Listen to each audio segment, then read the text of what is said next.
Finally, this is my chance to finally review my favorite anime of all time, Samurai Champloo.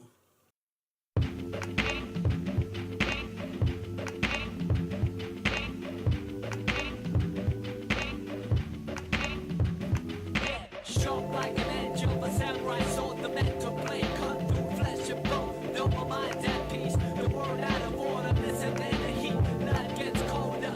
Oh yes, I have to find my path, no less walk on earth, water and fire. The elements compose a magnum, opens my motor, some piranhas amalgam. Steel packed tight in microchip on my armor, a sign of all pro. The ultimate reward is dining on awards, at odds with the times and wars with no lords. A freelancer, a battle cry of a heart, make a dove fly and a tear dry. Wonder why lone wolf don't roll with the clan, only trust instincts and be one with the plan. Some days, some nights, some men, some die in the way of the samurai. Some fight, some bleed, some up, some down, the sons of a battle cry. Some days, some nights, some live, some die in the name of the samurai. Some fight, some bleed, some up, some down, the sons of a battle cry. Battle cry.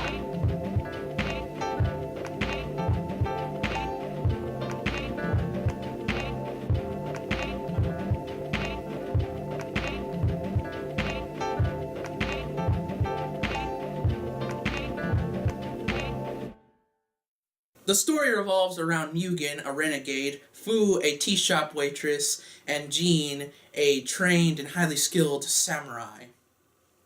One day they all cross paths, and Fu has an epiphany to finally go on search for the Sunflower Samurai, or the samurai that smells of sunflowers.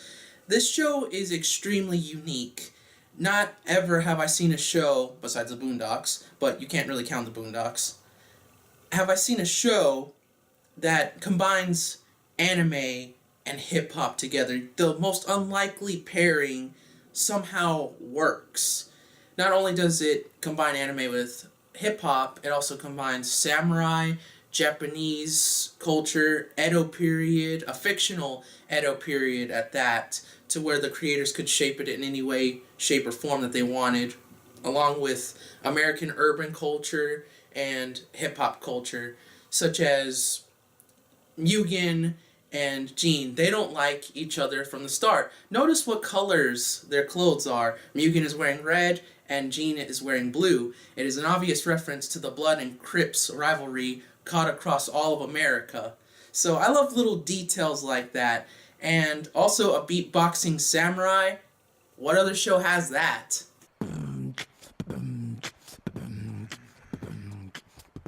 All right then, I got no choice. Die! Big guy!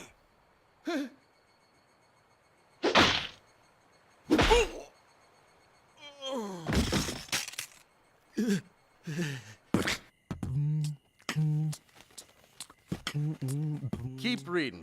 That's my autobiography there. Yeah. The title I'm going with is The Path to Being Really Big. Read up. My past, present, and future plans. It's all there, written down for the whole world to reflect back on someday. Teen. Huh? That's right, Gene. Gosh, I hope you find that. What's his? Teen. Oh, yeah, that's right. That guy. Teen.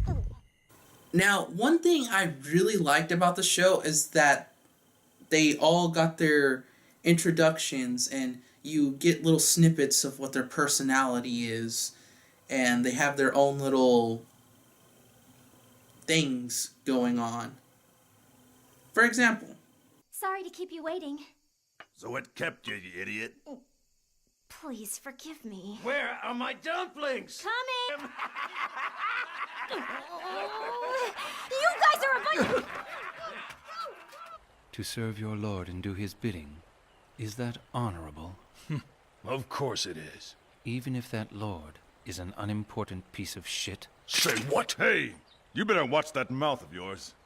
Cutting down a man who's done nothing wrong. Is that what you spent all those years honing your skills for? Why, I oughta... In my opinion, You're worthless. Screw you! Say your prayers!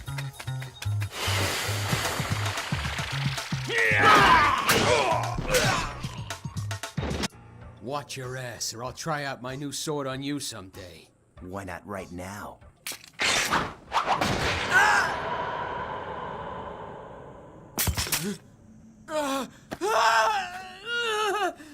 Forget all that formal crap about coming at me one at a time. I'll take all you bitches on! Oh, yeah! Come on!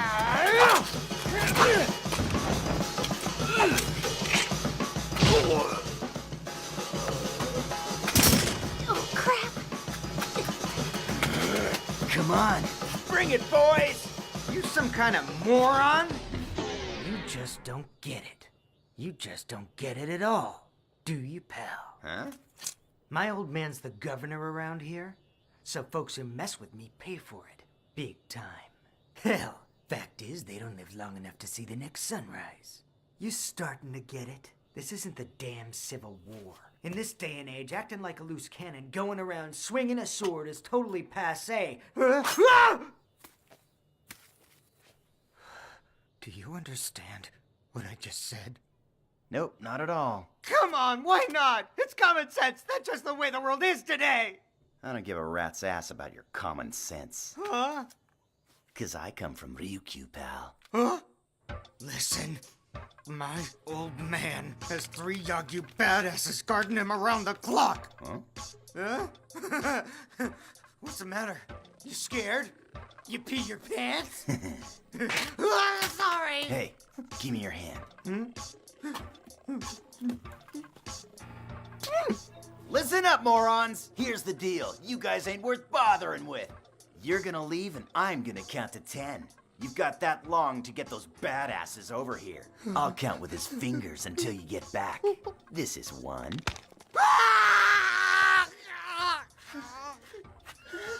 And 2. And 3. You get to know these characters more and more throughout the show's run. From the start, though, Mugen is undereducated, a renegade, and doesn't like being told what to do. Jean is distant, quiet, and a very skilled samurai, man of few words. Fu is kind of full of herself and thinks that she's really a bombshell, really attractive, but she's also very sassy and very aware of her surroundings. So she's not one that is taken advantage of, even though there's several situations where she does get kidnapped throughout the show's run. And you sometimes wonder, geez, if Mugen and Jean weren't there, Fu would be so screwed. But that's the thing I like about these characters.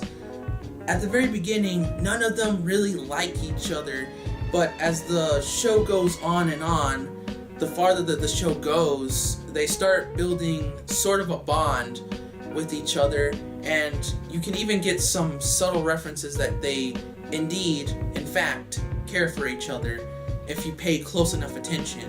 And I really like that even though Mugen and Jean really wanted to kill each other at the beginning, they respected each other enough to the point where that they put aside their little rivalry to first get this done and then they'll kill each other.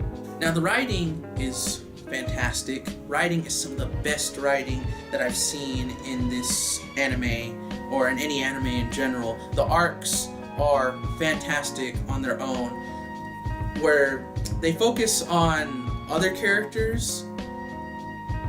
And speaking of other characters, you don't exactly get to meet any reoccurring characters. I mean, sure, you'll meet the hiking, the hiking villager, or you may get like a character from a previous episode to reappear again, but you don't really get any reoccurring characters. The only characters that are mainstays are the trio themselves, Mugen, Fu, and Jean.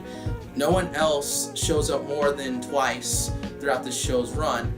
And while it is kind of sad that side characters don't exactly last that long in this show, I guess it is for the best since the show's run was pretty short. But back to the writing. The arcs are great, but the standalone episodes is where the characters and their personalities and development truly shines. And even the side characters that are introduced for just one episode have three-dimensional personalities. Some of the best written characters are usually in the standalone episodes.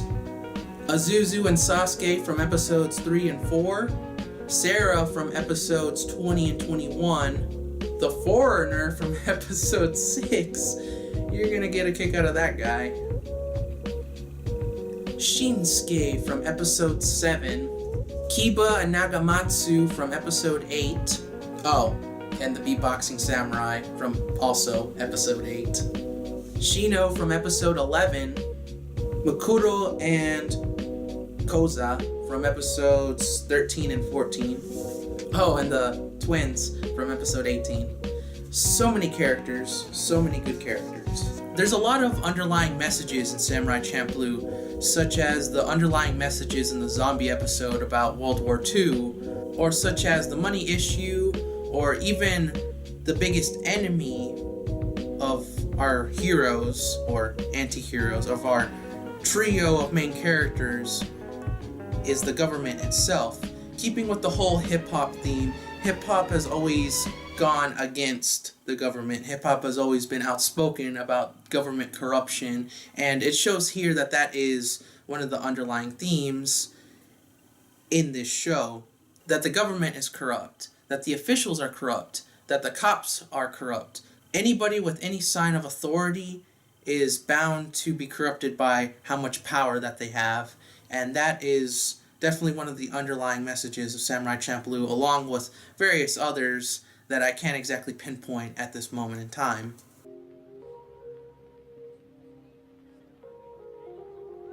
What I need is money. So I tried to find a job, but none of the legitimate places would hire a stupid kid like me. The only people who say money doesn't matter are the ones who have more money than they'll ever need. Without money, you can't even buy good medicine, the kind that heals the sick. And that's the ugly truth of how the world works. You've been so busy with this art nonsense lately that you never stop by to see me anymore. Darling, you haven't forgotten who you have to thank for this current lifestyle of yours.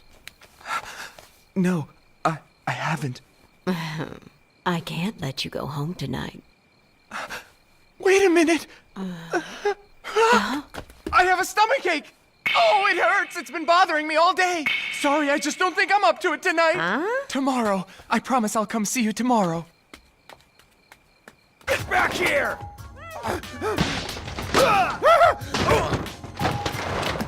Boo. Please don't hurt me.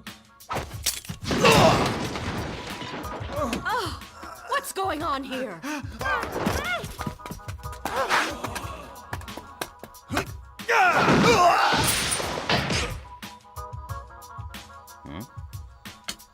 Hold it right there! You're under arrest, ma'am! Why? What's the meaning of this? I'm a law-abiding booklender. I've done nothing. For Pete's sake! There's no way this sleazy bookstore is legit. I saw through this scam of yours a long time ago. What are you talking about? Your bookstore's been a front for slave trafficking with those foreign ships. She's a witness. This is evidence, and that'll put you away. There's not really much I can say about casting and dubbing when it comes to the side characters, so we'll just talk about the main three characters for this segment.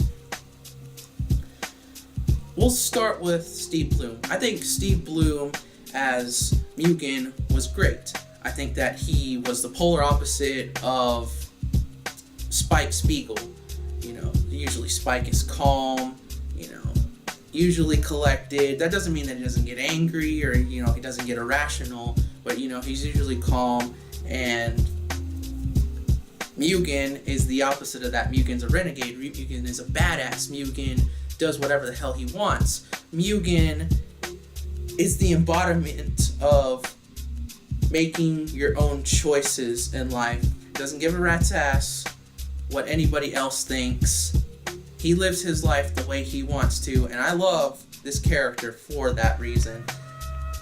The dubbing was very faithful to the Japanese dub and the English subtitled version of the show. I've watched both of them, so they're very faithful. Occasionally they'd have to change a line to make it different to fit the lip flaps, but that's occasionally a thing that happens in English dubbing anime.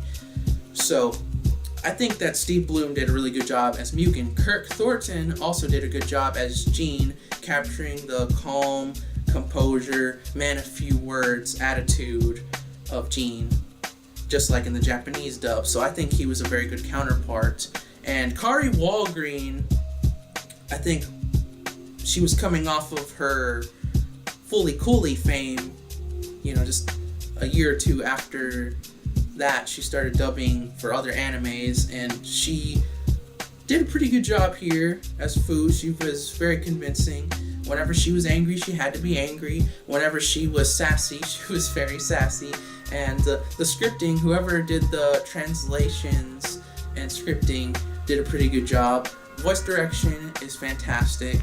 So yes, this is definitely one of those anime you can watch in either Japanese dub with English subtitles or English dub. Can't go wrong with either. This show has so much entertainment value, from the fight scenes to the drama to the comedy to the character moments with the characters, to just simply them walking and the beautiful visuals that you see in this show, to the soundtrack. The soundtrack is hands down fantastic, but I'll get to that in a second. Entertainment value, there's like so much to go around. So many references during the Edo period, so many Japanese references of Japanese cultural in general, hip-hop references, so many urban American references, just so much to go around.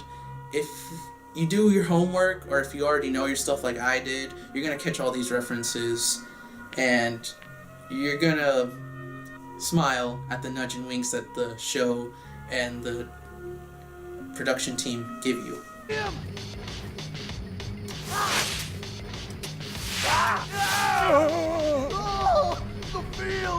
field is on fire! Our crops! Our revolution!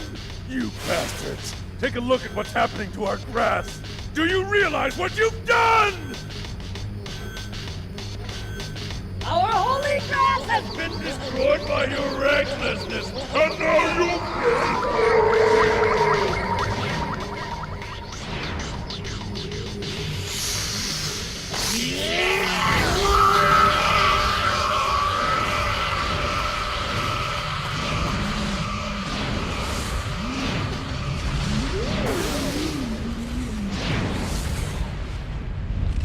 The soundtrack by Toots Chewy, Nujabes, Fat John, and Force of Nature, fantastic job all around. It's the type of hip-hop I love, and I was very skeptical about watching the show at first because of 2004 was kind of shifting to, different sounds, different beats, instrumentals at that time in hip-hop, well, at least in America. I also have to realize, though, that Japan likes keeping things traditional and old school, so of course they kept to the good old boom bap / trip hop old school sound. So I really love that. Awesome. Soundtrack, it's an easy 10 out of 10. Go hunt down the Samurai Champloo Departure soundtrack. You're not going to regret it. It's an easy buy for me. Fat John, Force of Nature, Nujabes, and Tsuchi all did a fantastic job. I suggest that you listen to all their albums. I listened to Nujabes as soon as I finished the show for the first time. Had no regrets, no mistakes. It was all good music. So go out and listen to the music. Hell, even purchase it. Purchase the music. This music is fantastic. And it's something that I don't exactly hear on the radio anymore. It's definitely more underground now than it is mainstream. So definitely go check out the music, go purchase the music, support the artists. Fantastic. But before I move on, here are some of my favorite pieces from Samurai Champloo.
gotta give credit to the director, Ken Watanabe, and yes, he is my favorite anime director of all time. I like him more than Miyazaki, and he's definitely my favorite for creating this show, Cowboy Bebop, and producing many, many others. This show is fantastic. It is a masterpiece. It is a work of art. Characters are all great, and I gotta love the direction that he gave, because he gave it a hip-hop direction. He really did his research. It showed in many episodes that he had a very confident direction going on with the show, and that the show is something that he really wanted to create, craft, and show to millions of others.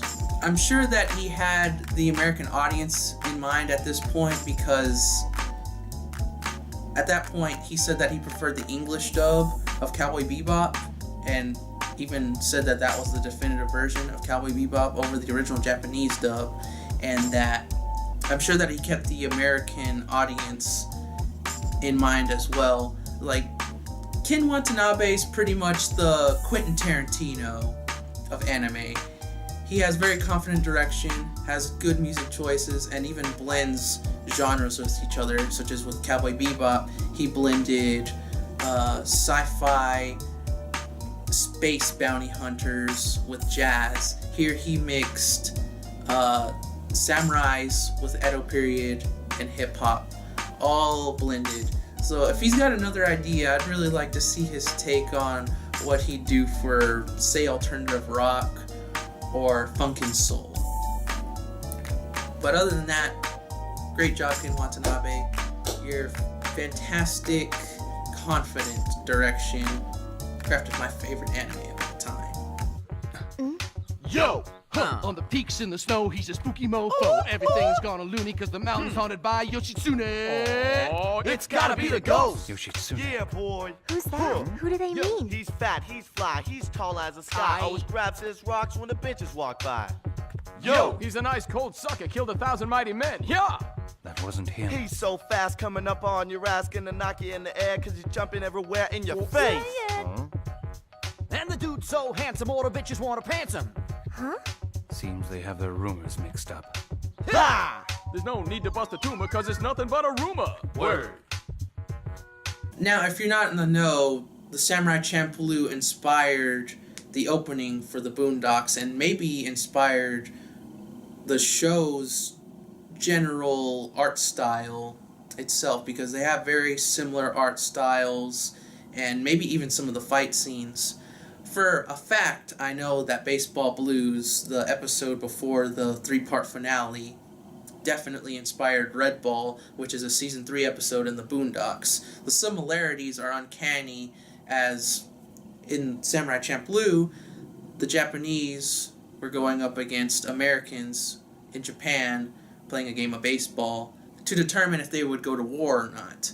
In Red Ball, they sort of had similar stakes, except I think it was over real estate, and it was Americans versus the Chinese, not Americans versus Japanese, and instead of being in Japan, it was in America, and instead of being baseball, it was dodgeball, but nonetheless, I still got the reference because it was an obvious homage to Samurai Champloo's episode, Baseball Blues, which is a fantastic episode, by the way. You should check that one out. It had a good mixture of action, animation, drama, and definitely for fat comedy. As I did not know this until I watched the Japanese dub for the first time, that they got American actors to voice act in the Japanese dub. So it's Japanese talking to Americans, where I thought, oh, they're just going to get Japanese actors to voice the Americans, in Japanese. Like, no, they actually got American VAs to talk to the Japanese VAs. In English, you're not going to notice because it's going to be all in English, but Japanese dub, I thought that was a nice little touch. The soundtrack, the references, the fight scenes, the character moments, the story in general, the whole show in general is just stand out and different from any other anime I've ever watched. So definitely go watch this. Before I give my final verdict of the show, this is a list of my favorite episodes from Samurai Champloo.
final verdict for Samurai Champloo is a 10 out of 10.